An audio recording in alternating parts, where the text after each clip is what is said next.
Nós estamos na Parashat Shlach Lecha, estamos no livro de Bamidbar, no quarto livro da Torá. Significa que nós estamos nos aproximando dos Yamim Noraim, das chamadas grandes festas, na verdade os grandes feriados, os mais importantes do ano, Rosh Hashanah Yom Kippur. A gente na próxima semana deve comunicar a todos vocês que a Betel já está se preparando para esse momento e que as pessoas já vão poder começar a adquirir seus lugares para as grandes festas, para Rosh Hashanah e para Yom Kippur, e a gente gostaria muito que vocês e as famílias de vocês passassem aqui com a gente mais um ano, e que a gente possa ter a nossa sinagoga cheia de um momento de alegria, de agradecimento pelo ano que passamos, e nos prepararmos para um ano ainda melhor, para o ano 5.785. Então a gente conta muito com vocês, já estamos nos preparando realmente com muito carinho para esse momento. Agora, voltando à Torá, nós estávamos já próximos de Canaã. Nunca, na verdade, estivemos longe. Afinal, Egito e Canaã eram vizinhos, assim como Egito e Israel hoje. Nosso povo estava acampado em Kadesh, um local no deserto de Paran. Eu tive a curiosidade de tentar procurar onde ficava o deserto de Paran no app, no Google Maps. E olha que eu encontrei. Encontrei Kadesh e tentei ver qual era a distância para Jericó, que era o local por onde, a gente já sabe o fim da história, por onde o nosso povo entrou em Canaã. E de Kadesh até Jericó, Jericó conhecida como a cidade das palmeiras, uma espécie de oásis no meio do deserto, na região da Judeia, são apenas 300 quilômetros. Menos do que de São Paulo até Curitiba. E o nosso povo levou 40 anos para andar por 300 quilômetros. Bom, na Torá, nesse momento, Moisés reuniu 12 jovens, um de cada tribo, e ordenou: subam para lá pelo Negev, ou seja, pelo sul, e escalem a região montanhosa para verem como é a terra de Canaã. Eles deveriam voltar e depois fazer um relato preciso para Moisés, Arão, para os principais líderes e para o povo inteiro. E eles deveriam responder as seguintes perguntas. 1. Que tipo de país é esse? 2. O povo que habita nele é forte ou é fraco? 3. São muitos ou são poucos? O país que habitam é bom ou é ruim? As cidades em Canaã são abertas, receptivas, ou são fortificadas e fechadas? E o solo? É rico ou é pobre? É arborizado, não é arborizado? E por fim, a ordem de Moisés é: façam um esforço para trazerem alguns frutos da terra com vocês. 40 dias depois, como a gente vê que era perto, entre ir, observar e voltar, levaram 40 dias, e os 12 jovens voltaram carregando um grande cacho de uvas, romãs e figos. Mas será que eles responderam às perguntas de Moisés? Vejamos o que eles responderam. 1. Que tipo de país é esse? É Eretz Zavat Halav Dvash. É uma terra de onde emana leite e mel. E o povo que habita lá é forte ou é fraco? É muito forte.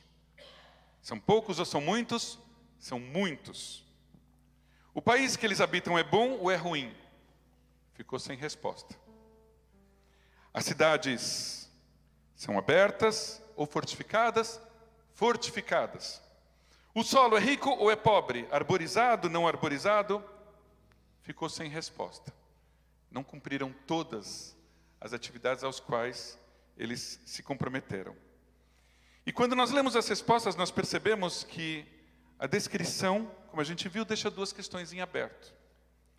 Embora não tenham respondido se o solo é rico ou pobre, arborizado ou não, a gente pode deduzir, pelo menos no local onde eles chegaram, que era Jericó, que um oásis no meio do deserto, que havia terrenos férteis e arborizados. Agora, o país. Por favor. O país é bom ou é ruim? Depende. Se nós levarmos em conta a máxima de que a cada 2 judeus temos 3 opiniões, e a gente tinha 12 jovens enviados para observar Canaã, poderíamos imaginar muitas posições diferentes. Mas houve pelo menos 3 juízos de valor sobre se o país era bom ou se o país era ruim. A primeira, Caleb, que era da tribo de Judá, afirmou: Alô na'aleh, ou façamos aliá e herdemos a terra. Com certeza somos capazes disso. Mas outros 10 jovens retrucaram: não, nós não podemos atacar aquele povo. Ele é mais forte do que nós. O país devora seus habitantes. Todos os povos que vimos, eles só viram um, na verdade, os Anakim. Os outros sabia-se que existiam, mas não viram. Enfim, todos eles são formados por pessoas gigantes. Diante deles, nós somos como gafanhotos. Melhor não. Josué, da tribo de Efraim, resolveu apoiar o primeiro jovem, Caleb, e juntos eles afirmaram: gente, é uma terra extremamente boa, não tenham medo dos povos que ali vivem. E o povo de Israel, como é que reagiu a essas informações? Quando escutaram os medos dos 10 jovens, o povo entrou em pânico. Eles choraram, reclamaram, queriam voltar para o Egito. E diante da visão otimista de José e de Caleb, o que o povo fez? Quase os apedrejou. Deus interveio na situação e não deixou. Mas quem trouxe uma visão positiva, quase morreu por isso. A narrativa de 10 dos 12 jovens nos convida a refletir sobre os medos. Como os medos podem nos afetar diante de uma nova realidade. Por exemplo, o medo do desconhecido.